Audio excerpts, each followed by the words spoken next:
Alors, on va parler des Ilchot Purim comme on a prévu pour cette soirée. Que Bezat Hashem, que ce shiur il soit dédié à la protection des Juifs d'Ukraine et Bichal, la paix dans tout le coin là-bas et pour toutes les personnes qui ont besoin. Bezat Hashem. Alors, on va essayer de faire un peu dans l'ordre les lois de Purim qui sont cruciales à savoir. Alors, dans l'ordre, on va avoir bien sûr le Ta'anit Esther. Le Ta'anit Esther, ça sera mercredi. Maintenant, toute femme qui est enceinte ou bien qui allait concrètement un bébé, même si c'est partiellement, un peu le biberon, elle allait un petit peu, elle sera complètement exemptée du jeûne, elle n'a pas besoin de jeûner du tout. Si elle est, par exemple, elle n'allait pas du tout, mais elle est dans les 2 premières années. Donc en général, d'après le Shulchan Aruch, dans le sens simple du Shulchan Aruch, dans le Siman Taf Kuf Nun Dalet, ça laisse entendre qu'elle doit jeûner. Cependant, s'il y a des réelles faiblesses, où elle ne se sent pas bien, hein, alors elle pourra avoir exceptionnellement des permissions. Bon, c'est bien d'avoir une confirmation d'un Rav. Pour le Machatzit HaShekel, qui a durant le Ta'anit Esther, alors le mari qui va à la synagogue, c'est lui qui en vérité qui va apporter le Machatzit HaShekel pour toute sa famille.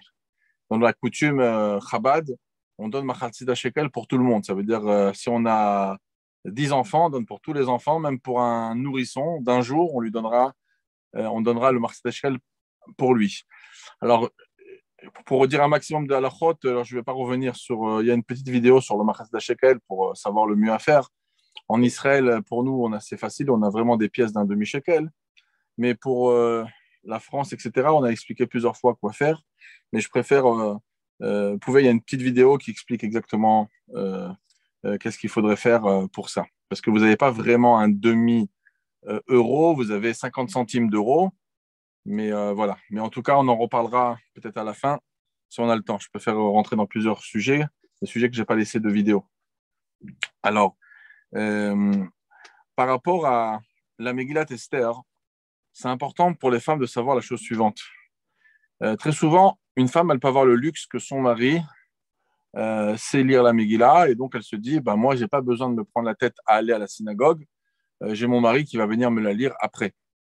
Alors, il faut savoir que dans le Shulchan Aruch, c'est marqué textuellement qu'on amène les femmes et même les filles à la synagogue. Ça veut dire que la Megillah, ce n'est pas simplement de l'écouter, c'est de l'écouter d'abord en minyan, et même dans un grand minyan, si on a la chance d'avoir une choule avec beaucoup, si notre choule a beaucoup de monde, donc c'est encore mieux. Et donc ça, c'est important de préciser. Très souvent, quand on ne le fait pas, c'est parce que on a des enfants qui sont tout petits, qu'ils vont gêner, ils peuvent faire du bruit. Donc, tous les enfants qui peuvent être bruyants, alors c'est vrai que des fois, on va préférer ne pas les amener. Et là, donc, des fois, la maman, elle va devoir rester à la maison. Mais quand les enfants sont grands, ou bien qu'on sait qu'on a des enfants qui sont très calmes, eh ben, dans un cas pareil, dans le Shulchan Aruch, la Megillah, ça ne s'entend pas à la maison. La Megillah, ça s'entend à la synagogue. Donc, c'est vrai que le matin, c'est la même chose, hein, parce que d'écouter la Megillah, c'est encore plus important le jour que la nuit. Mais dans la journée, on peut dire des fois que c'est quand même compliqué à une femme de venir à la synagogue. Le minyan, des fois, il est tôt, etc. Ça, on peut comprendre. Il y a des raisons atténuantes. Mais si une femme, par exemple, elle est toute jeune, elle peut aller à la synagogue, pourquoi pas? La journée, ça sera aussi très bien. Mais bon, on peut être plus compréhensible en journée. Le soir, très souvent, les femmes, ils vont pas trop savoir l'importance de venir à la shul. C'est pour ça que je voulais en parler. C'est important que les femmes viennent à la synagogue quand ils peuvent, bien sûr, sans déranger la synagogue avec des enfants qui peuvent être très turbulents. Une chose que les femmes sont toujours très inquiètes, c'est par rapport à se dire est-ce que j'ai été quitte d'entendre la Megillah puisque je dois entendre chaque mot de la Megillah. Alors d'abord, c'est vrai qu'il faut être très concentré. Il faut avoir une Megillah, suivre et être très concentré. Ça veut dire pas simplement entendre la Megillah et être étourdi, c'est entendre la Megillah et être concentré. Parce que des fois, la personne qui lit la Megillah, il peut avoir une voix qui porte, et donc il est très bien entendu, il n'y a pas un bruit dans la synagogue, automatiquement, on entend. Mais on peut entendre et être en train de rêver. On peut regarder les mouches voler, on peut regarder l'habillement d'un enfant, un déguisement qui nous a plu, on peut être déconcentré par un déguisement. Donc, c'est important de savoir que la Megillah, ça s'écoute, on la suit et on est très concentré.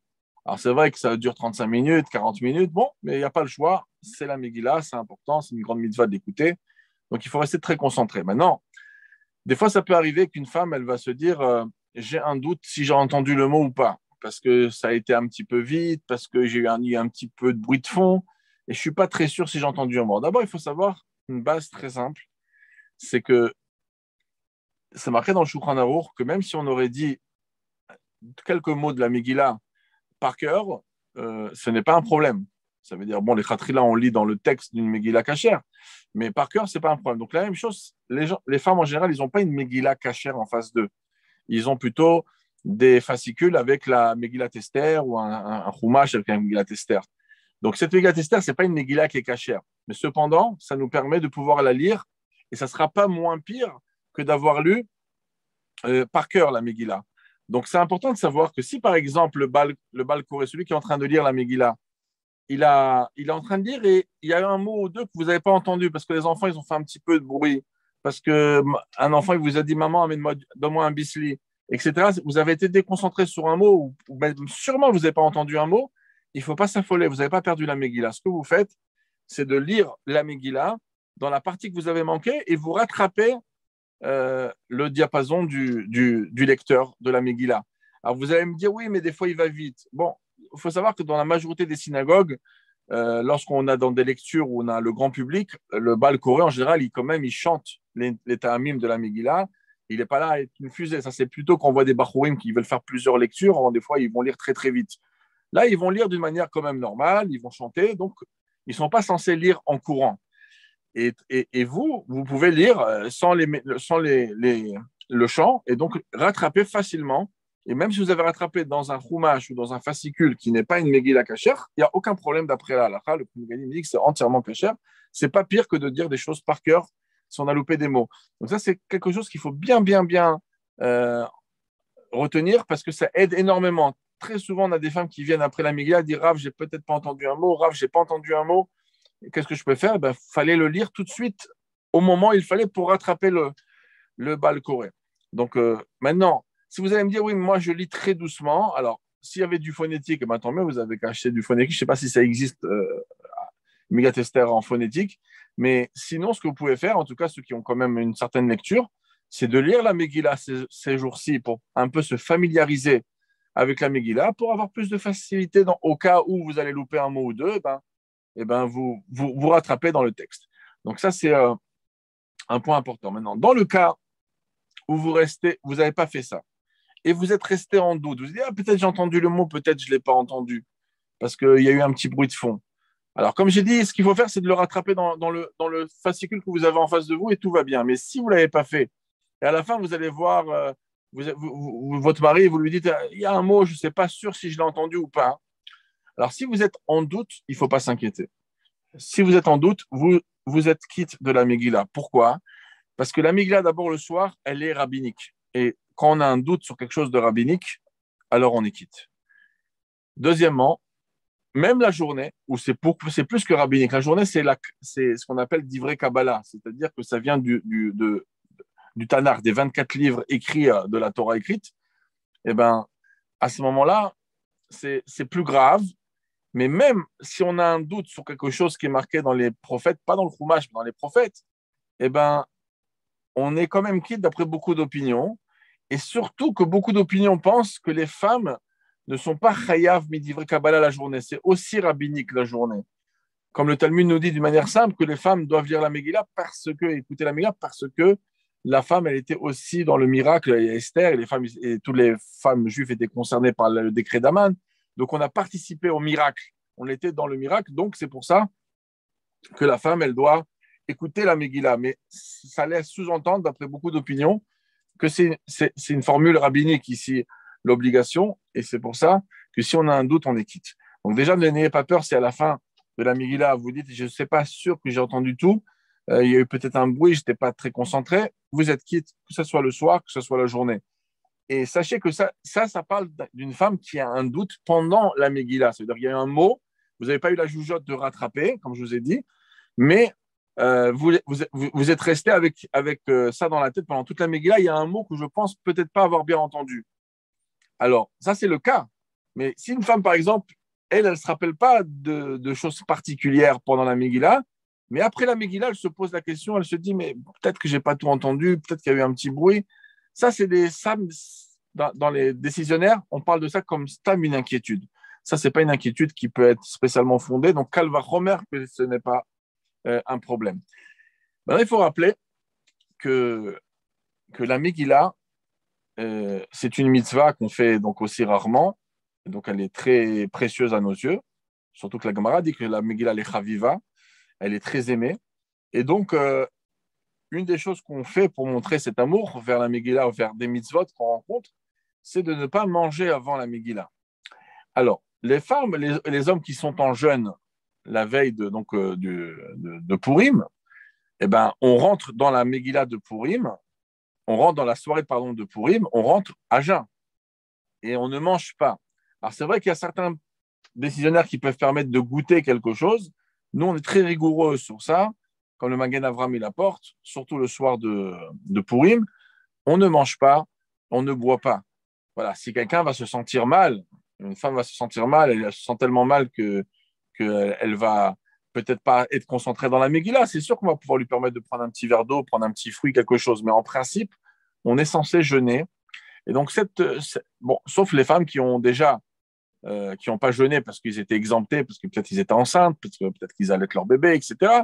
Mais je parle d'une manière générale, les femmes y rentrent à jeun et on reste à jeun jusqu'à la fin de la Megillat Esther. Maintenant, une chose qui est qu'on prête moins attention, c'est la Megillah de la journée. D'abord, il faut savoir que la Megillah de la journée, malgré que le soir, il y a tout le charme de la soirée de Purim où il y a du monde à la synagogue. Par contre, la journée de Purim, les femmes, ils sont plutôt à la maison. Il n'y a pas cette ambiance dans la synagogue le jour de Purim. C'est plutôt le soir qu'il y a plus d'ambiance. Mais donc, des fois, ça nous fait sous-entendre que la Megillah du soir, elle est plus importante que celle de la journée. Et c'est faux. La Megillah de la journée est plus importante que celle du soir. Donc, si déjà pour la Megillah du soir, on arrive sans boire et manger jusqu'à quand on entend la Megillah, qu'elle va remettre le matin. Donc, le matin, on est censé, en vérité, jeûner. Alors, il y a des décisionnaires qui permettent de goûter quelque chose. Nous, en général, on interprète cet interdit par un interdit complètement de manger, comme pour le soir. Et on peut le voir ça dans le Magen Avram, dans le Chot Lulav, Tafresh Nun Bet. On peut voir qu'il amène un Tosafot de page 46 de Masechet Souka qui montre que on parle de jeûne réellement, de ne pas manger du tout. Donc, il faut savoir qu'une femme, le matin, si elle a la possibilité, Bichal, de venir à la choule, comme j'ai dit avant, c'est une bonne chose. Une femme, elle n'est pas censée écouter la Megillah à la maison par son mari, elle est censée l'écouter dans une synagogue où il y a un minyan, et plus fortement dans un grand minyan.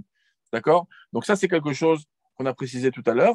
Et la même chose ici, ça vaut le coup des fois pour les femmes de venir écouter la Megillah tôt la journée pour pouvoir être libre de pouvoir manger juste après la Megillah. Maintenant, dans le cas où c'est compliqué, c'est pas toujours facile techniquement aux femmes de venir le matin à la synagogue.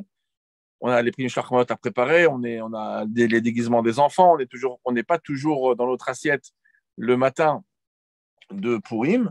Alors, ce qu'on fait, c'est que on essaye d'organiser ou d'aller dans un minyan qui est pas trop tard non plus. Par exemple, même si le minyan de la synagogue le matin il est à 8h30, bah, s'il y a une lecture pour les femmes à 10h, bah, peut-être c'est le moment de l'attraper.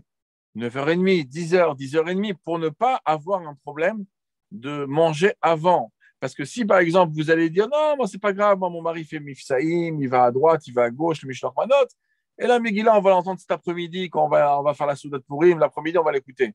Ça, c'est une très mauvaise initiative. Pourquoi? Parce que avec ça, on bafoue d'abord cette halakha de ne pas manger avant la Megillah. On ne va pas faire jeûner une personne le jour de Purim. On ne va pas dire à la personne, bah, tu mangeras pas jusqu'à 2-3 heures l'après-midi. Donc, c'est pour ça que c'est important de s'organiser pour qu'une Megillah Tester pour les femmes, même en journée, ne soit pas lue trop tard. Alors, des fois, il n'y a pas le choix, le mari est occupé, etc. Bon, s'il n'y a pas le choix, il n'y a pas le choix. Et on permettra à la femme de manger on ne va pas la faire jeûner toute la journée de Purim. Mais par contre, si elle peut s'organiser, et c'est quelque chose qu'il faut prévoir depuis maintenant, de pouvoir s'organiser pour la Megillah en journée, de la lire au plus tôt pour ne pas avoir ce problème-là. Et je rappelle donc la Megillah du matin est plus importante même que celle du soir, donc il faut prêter toute son attention, pas se dire non, je l'ai écouté hier, ça va. Et même ça, des fois pour vous, c'est simple, mais des fois vous avez des copines, vous avez des personnes qui sont traditionnelles et qu'eux, ils veulent écouter la Megillah, mais pour eux, ça y est, je suis parti l'écouter le soir. Donc il ne faut pas oublier de dire alors à ses copines, attention, la Megillah, ça s'écoute 2 fois. Et la journée, c'est encore plus importante que le soir. D'accord? Donc ça, c'est quelque chose d'important à souligner. Par rapport aux lois de Mishloach Manot, il faut savoir que normalement, on pourrait se dire qu'il n'y a pas besoin d'enseigner ça à la halachot parce que les femmes, ils en font même de trop. Et les gens, ils envoient, même les femmes ou les hommes, ils envoient beaucoup de Mishloach Manot. Donc, il suffit d'envoyer à une seule personne 2 manotes. Alors, bon, en passant, je retire la chose qu'on imagine toujours, qu'il faut avoir 2 brachot dans les Mishloach Manot. Ça n'existe pas, ce n'est pas une halakha qui existe. On n'a jamais demandé d'avoir 2 brachot dans un Mishloach Manot, mais c'est des choses qui se disent comme ça. Il y a beaucoup de choses erronées qui se publient dans les halachot. Ça fait partie des choses erronées. Mais concrètement, de toutes les manières, dans les Mishloachot qu'on va envoyer, on en voit tellement qu'on est largement quitte. Mais je tiens toujours à préciser un détail, et c'est pour ça qu'on étudie l'Ichot Purim pour toujours ne pas toujours faire le meilleur Purim possible. Alors, au niveau de la halacha, c'est de préciser que le Mishloach Manot, à la base, quand on regarde dans les commentaires, on regarde dans le Shulchan Aruch, on regarde dans le Rambam, et dans le Shulchan Aruch Siman Tafresh Tzadikeh, ça fait partie des lois du repas de Purim. Le Mishloach Manot, à la base, il est pour donner à un ami des aliments pour, en vérité, enrichir le repas de Purim de son ami. Et c'est pour ça que nos grands-mères, arrière-grands-mères, ils étaient beaucoup plus... des fois, ils étudiaient moins que nous. Aujourd'hui, on a accès à beaucoup de livres et à beaucoup de drachot et qu'on n'avait pas. Et grâce, bien sûr, comme un Menorah Live, on a des possibilités d'étudier la Torah d'une manière extraordinaire dans nos générations. Mais des fois, nos grands-mères, ils savaient des choses que nous, on néglige. C'est que aujourd'hui, on a envie d'épater nos amis quand on envoie des Mishloach Manot. Donc, on va mettre on va mettre des chocolats, on va mettre des choses de qualité, etc. Mais très souvent, ce ne sont pas des choses qui sont très utilisables pour un repas de Purim. Surtout qu'avec tous les bonbons qu'on mange dans les journées de Purim et tous les chocolats et toutes les bêtises, toutes les sucreries qui sont distribuées, ça fait que les personnes ne sont pas, en général, là pour se servir du Mishloach Manot. On va plutôt s'en servir peut-être pour plus tard ou pour aider, pour faire travailler les dentistes, etc. Ou bien remplir d'autres Mishloach Manot des fois. Mais concrètement, il faut savoir qu'à la base, le Mishloach Manot, c'est quelque chose qui était dédié pour le repas. Alors que la personne elle va l'utiliser pour son repas ou pas, ça, c'est pas votre problème. Mais vous, quand vous envoyez un Mishloach Manot, c'est dans ce but-là. C'est pour ça que dans Shulchan Aruch, on parle de ça dans Soudat Purim. C'est pour ça que les exemples apportés dans le Rambam, c'est par exemple morceaux de viande, morceaux de poisson, etc. Pourquoi? Parce que c'était clair qu'il fallait envoyer quelque chose pour le repas. Donc, moi, je dis toujours aux femmes, puisqu'on doit, d'après la halakha, minimum un Mishloach Manot. Chez Chabad, on essaie d'en faire au moins 3, mais de toute façon, de toutes les manières, on dépasse largement les 3. Mais c'est toujours de préciser, de faire au moins un Mishloach Manot qui est digne de son nom. Parce que même si vous allez prendre un Mishloach Manot avec tellement de chocolat, de miel, de toutes les sortes de choses que vous allez mettre à l'intérieur, et que ça va chiffrer vers des 100 euros, 150 euros et plus, et ben très souvent, c'est pas ça l'idéal. Donc c'est bien, ça fait plaisir, c'est super, mais au moins faites un Mishloach Manot qui est authentique. C'est quoi authentique? Ça veut dire que, bon, envoyez quelqu'un qui a confiance en votre cuisson, parce qu'il y a des gens des fois qui ne mangent pas chez les autres, etc. Mais en tout cas, une personne que vous savez qu'il a confiance, il vient manger chez vous de temps en temps, etc. Vous savez qu'il a confiance en votre cache-route, eh ben, vous pouvez lui envoyer un morceau de viande, un morceau de poisson, une belle challah faite maison, ou acheter, mais en tout cas, une belle challah, une salade, etc., une petite boisson, pour que ce soit quelque chose qui est en réalité un Mishloach Manot authentique. Ça, c'était les vrais Mishloach Manot de l'époque.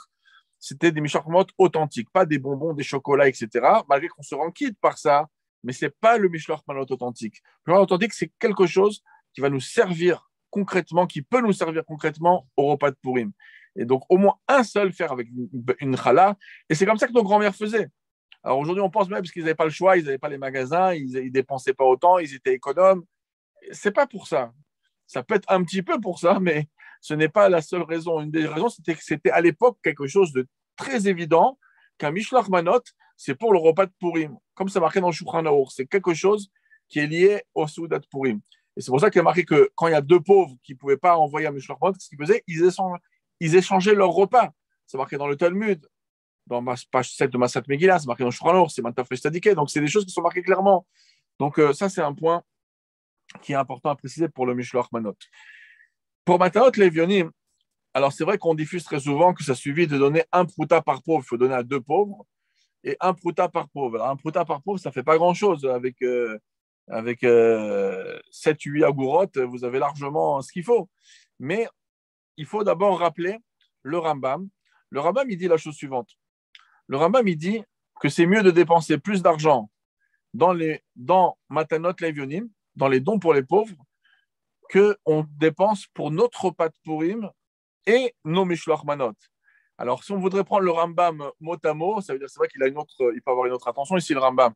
Mais au Rambam mot à mot, on pourrait se dire, eh ben, si j'ai dépensé 500 € de dépenses avec mon repas de Purim et Mishloach Manot, eh ben, je vais dépenser plus pour Matanot Levionim. Donc, simplement pour avoir l'idée un peu que c'est plus important d'investir dans le Mishloach Manot qu'on investit dans notre repas et dans les Mishloach Manot. Donc, malgré qu'on peut se rendre quitte par très peu d'argent d'après le Ritva, etc., le Mishnah Berurah, mais quand même, à la base, le Mishloach Manot, c'était quand même quelque chose qui était là pour au moins. Alors, si on ne peut pas réaliser le Rambam de dépenser plus dans Mishloach Manot, dans Matanot Levionim que dans Mishloach Manot et les repas de Purim, mais au moins de donner quelque chose qu'un pauvre, il peut avec ça s'acheter quelque chose de sympathique, par exemple pour la journée de Purim. Et donc, de donner une somme, par exemple, une personne, elle peut dire, on va prendre un compte, on va dire, allez, pour toutes les personnes qui sont bar mitzvah et bat mitzvah dans la maison, on va être marmire de donner 10 € par pauvre. Imaginez-vous 10 €, on va dire 7 €, bon, on va arrondir à 10.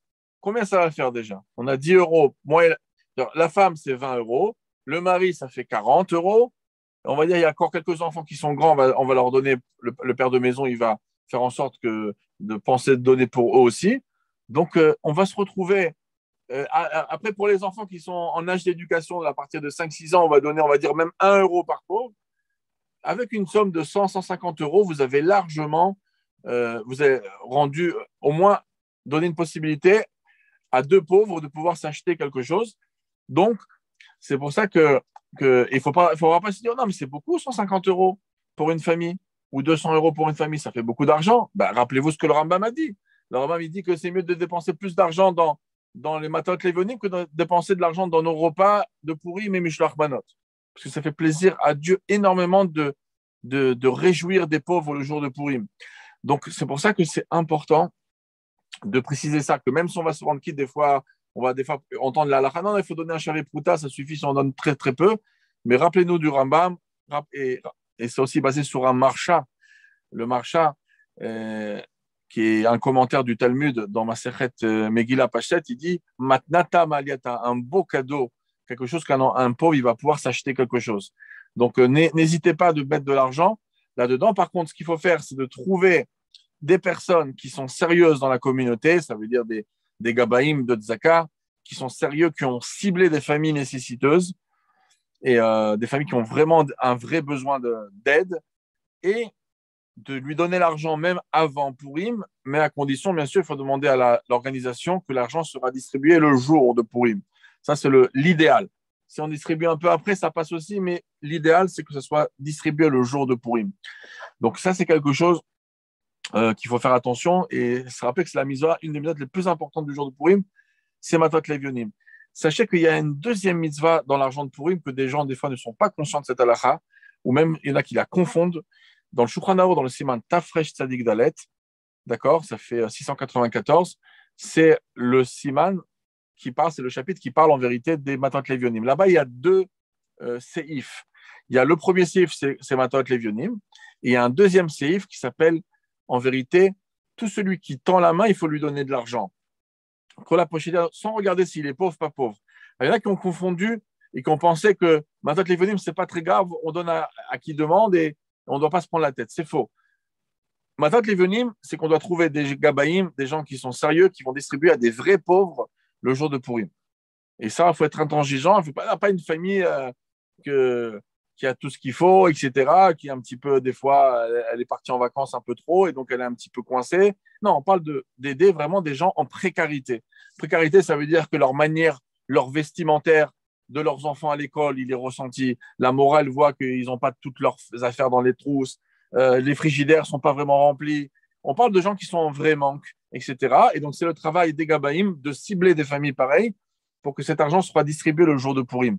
Mais il y a une autre halakha qui dit qu'à Purim, on distribue à tout celui qui tend la main. Alors ça, vous préparez des petites pièces de 10 centimes d'euros, d'1 euro, etc., plein de petites pièces dans des sachets. Et quand il y a des gens qui viennent faire l'amant, qui demander de l'argent, des enfants qui tapent à la porte, bon, nous, en Israël, ça nous tape sans arrêt à la porte, mais je ne sais pas comment ça se passe en France, mais en tout cas, il y a des gens qui tournent, eh ben, n'hésitez pas, sans réfléchir, ça fait partie des lois de l'argent de Purim. Ce n'est pas Matot Levonim, mais c'est l'argent de Purim. L'argent de Purim, ça a toujours été une coutume. C'est marqué dans la Gemara, c'est marqué dans le Shulchan Aruch. À Purim, quand quelqu'un il tend la main, on lui donne quelque chose. Donc, un enfant, il vient, il va dire, qu'est-ce qu'il va faire avec l'argent? Il va aller s'acheter des étiquettes. Ah bon, vous ne rentrez pas dans ce pile-poule. Faites plaisir, ça fait partie des minagim du peuple juif de Purim, de donner de l'argent. Et ça, n'importe quelle somme, c'est bien. Mais c'est marqué dans le Shulchan Aruch que même si un goy, il viendrait avec des juifs demander de l'argent, on lui donnerait aussi. Tellement qu'on ne fait pas de différence pour pas aussi, Shalom, blesser quelqu'un, un non-juif, etc. Donc, ou créer de la tension, Mishum Eva. Donc, ça fait partie de la chôte de Maot Purim. Alors, il y a une halakha que je répète toujours chaque année, qui est très peu connue et qu'il faut à tout prix l'accomplir parce que c'est marqué dans le Shulchan Aruch. On sait qu'on doit étudier les lois de Pessah 30 jours avant Pessah. On commence à étudier. L'Admor Azaken, il précise dans le Siman 429, Tafraftet, que c'est le jour de Purim. C'est-à-dire que le jour de Purim, on est censé commencer un petit peu à étudier les lois de Pessah. Maintenant, il y a une autre halakha qui est marquée dans le Shulchan Aruch, dans les lois du repas de Purim. C'est marqué la chose suivante. C'est marqué dans la Megillah, vous connaissez tous le verset, puisqu'on le dit dans la Havdalah, la Yehudim, Aïta, Ora, Vesimcha, Vesasson, Vikar. Donc, la Yehudim, Aïta, Ora, les Juifs, ils avaient la lumière. La lumière, c'est la Torah. Après, Ora, Vesimcha. Simcha, c'est le festin en vérité, c'est la joie de Purim, c'est le festin de Purim. Donc, le Rameau, il dit que c'est important, avant le repas de Purim, d'étudier la Torah. Alors, puisqu'on a deux choses, c'est compliqué le jour de Purim d'étudier. Donc, on doit étudier Ilchot Pessah, normalement, et il faut étudier avant le repas de Purim. Alors, faisons une pierre deux coups. C'est-à-dire que lorsqu'on se met à table à Purim, et ben juste avant, un petit quart d'heure avant, on s'assoit autour de la table avant de faire Motzi, et on accomplit ce que le Rameau dit qu'au début, avant le repas, on étudie la Torah.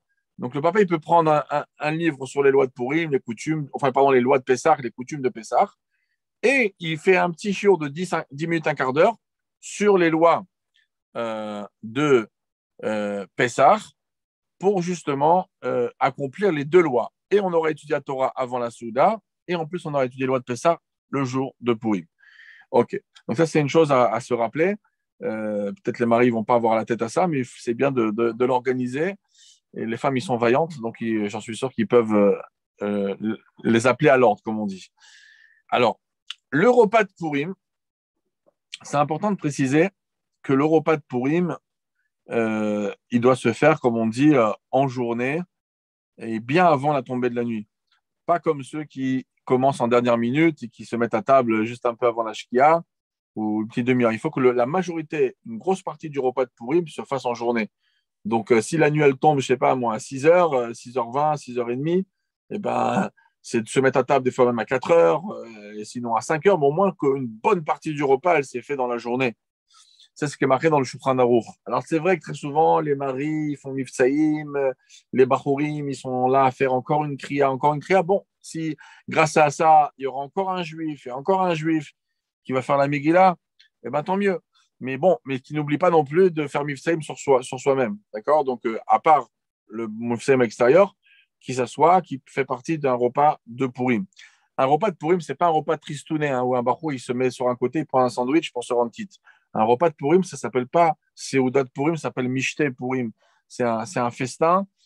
Alors, c'est vrai que ça vient du terme Mishte Hayayin, le terme de la Megillah, lorsque Esther invitait Achashverosh et Haman pour un repas autour des boissons, de vin, etc.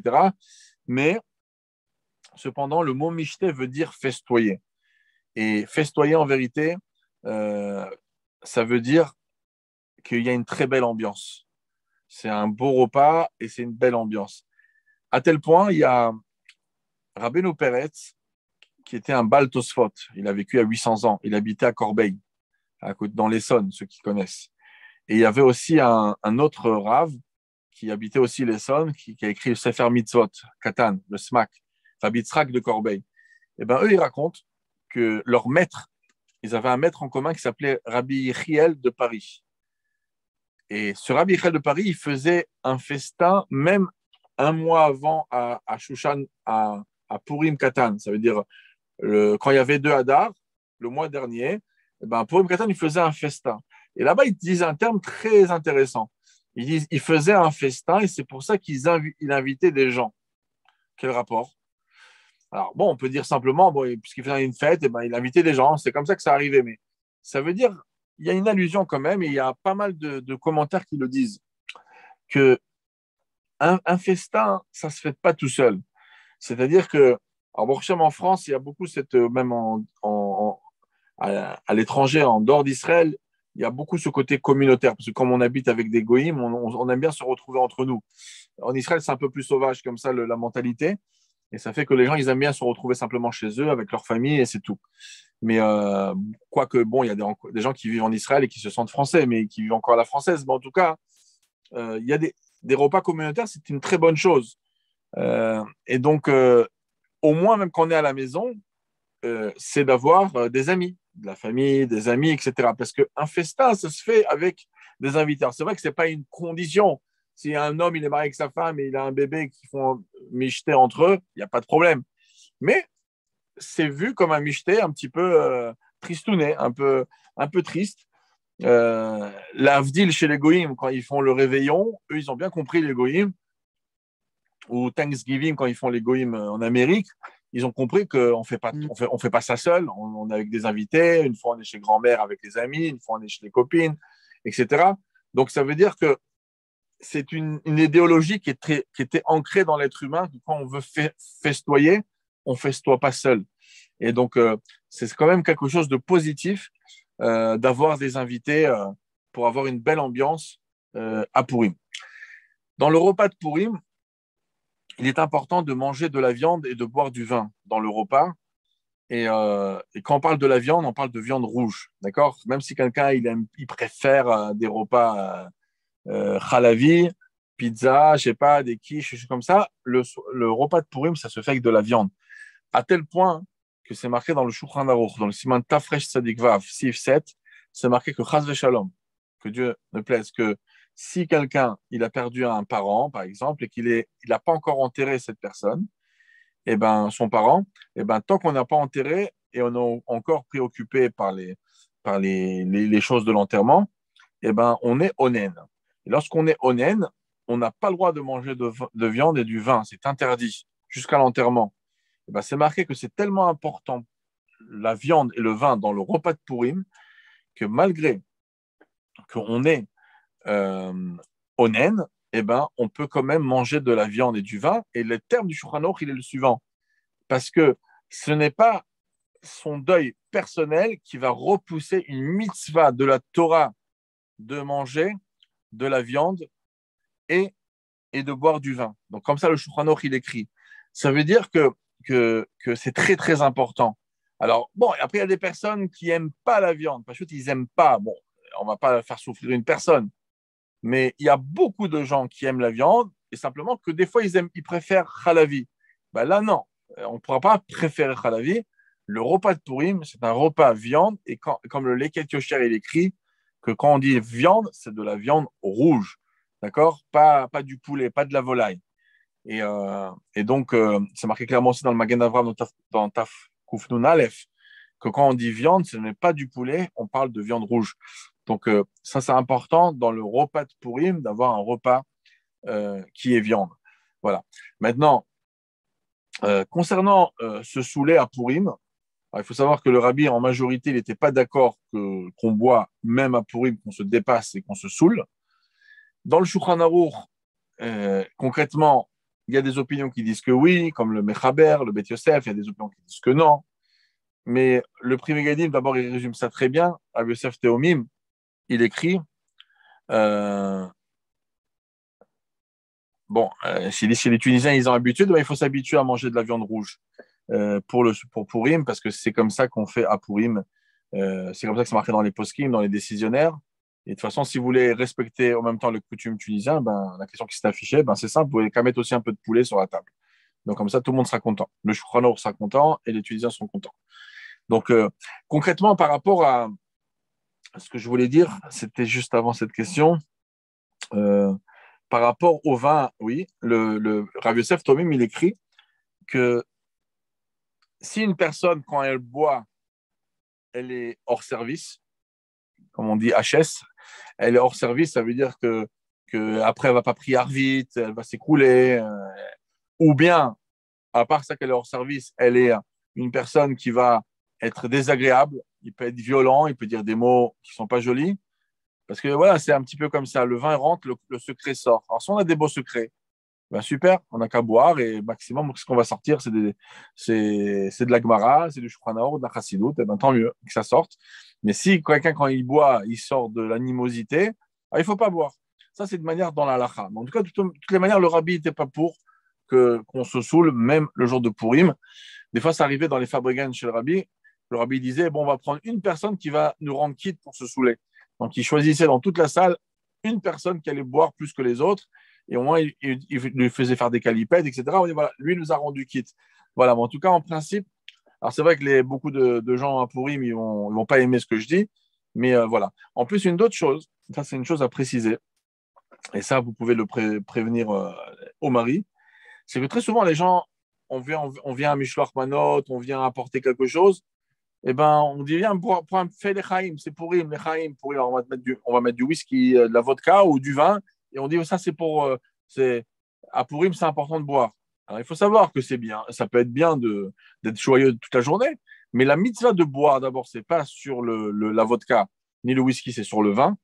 Alors, c'est vrai que dans la Gemara, c'est marqué simplement, Chaya vinish il faut se boire beaucoup de vin, beaucoup à Purim, il n'y a pas marqué quoi on boit, mais le Rambam, le Rashi sur place, ils disent, on parle du vin, bien sûr. Et c'est clair que quand je dis dans la lacha d'avant par rapport à la personne qui n'a pas enterré son mort, qui doit boire de la viande et du vin, manger de la viande et du vin, c'est clair qu'on parle de vin. Donc, c'est important d'abord que quand on boit à Purim, c'est plus du vin que de l'alcool. Ça, c'est un. Deuxièmement, le vin, c'est pendant le repas de Purim. C'est pas le vin, quand je bois le matin de Purim, si je fais la mitzvah de boire du vin à Purim. Non. Ok, on peut le faire, mais c'est pas ça la mitzvah. La mitzvah, elle est dans le repas de Purim. Les lois de boire de vin, c'est marqué dans le Maïmonide et dans le Shulchan Aruch, dans le repas de Purim. C'est même logique comme ça, parce que comme ça, quand on mange bien, des fois, le vin, il a moins d'effet que quand on est en train de courir et qu'on boit du vin. Ça, c'est une première chose à préciser que, voilà, si on veut boire déjà quelque chose, que ça se fasse dans le repas de Purim et non pas quelque chose qui est déconnecté du repas de Purim. Voilà, ça, c'est un point important. Ce qu'il faut préciser, c'est que même si le repas de Purim il dépasse la nuit et qu'on est déjà on est déjà jeudi soir, on fait à l'anissim dans le Birkat Amazon, comme c'est marqué dans l'Admorazaken, dans Siman 187, etc. On, on doit faire à l'anissim, sauf si par exemple les maris se sont levés en plein milieu du repas et on les a appelés pour faire minyan de faire Arvit, ils sont partis faire Arvit, ils sont revenus, et ben quand ils vont faire Birkat Amazon, ils ne pourront plus faire à l'anissim dans le Birkat Amazon. Voilà. Donc, il y a des fois des personnes qui sont dans l'année de leurs parents, donc, et on sait qu'on ne peut pas leur envoyer des Mishloach Manot parce qu'ils sont endeuillés. Alors, il y a toujours des astuces. Hein.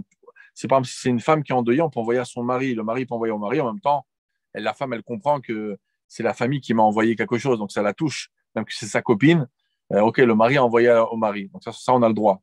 Euh, la personne endeuillée elle-même, elle envoie, d'après le rabbi, 3 Mishloach Manot et pas plus. Parce que on envoie le minimum possible. Et c'est bien de ne pas faire des choses avec trop de bêtises, de friandises, de gâteaux, parce que ça doit être quelque chose un petit peu, voilà, c'est la personne elle est endeuillée, donc elle envoie quelque chose un peu plus de sanoua, comme on dit, un peu plus discret. Donc ça, c'est un détail. Et un autre détail qu'on demande très souvent, c'est est-ce que si on est dans l'année d'un parent, on peut assister à un michté communautaire. Alors, euh, alors, je sais que chez les rabbins, ça se discute un petit peu. En tout cas, moi, j'ai un long cours sur ça pour prouver qu'en tout cas, chez les Ashkenazim et chez Chabad, on n'est pas censé aller dans un michté communautaire. On peut faire ça en famille, on peut aller chez sa famille, chez ses parents, chez ses frères et ses sœurs.